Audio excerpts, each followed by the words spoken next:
আল্লাহকে জিজ্ঞেস করে, আল্লাহ আপনার বান্দার রমজানের এই নেকিটা 70 লিখতাম নি।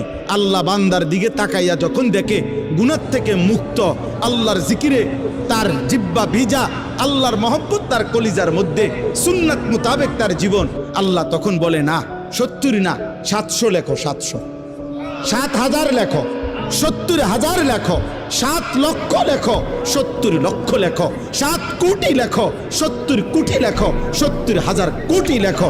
এক সেজদায়, এক সেজদায় একবার সুবহানাল্লাহ বললে আল্লাহ বলে লেখো 70,000 কোটি সুবহানাল্লাহ লেখো। কোন বেলায় আল্লাহ মহব্বতের জোশে, আল্লাহ তার মায়ায় আল্লাহ বলে, ফেরেশতা তুমি লিখো না, আক্তুবু, আমি আল্লাহ নিজেই লিখবো। এই নেকি তুমি দিয়া পারতা না, আমি দেবো আমার বান্দার নেকি। বলেন বাপ, বলেন। আহাজ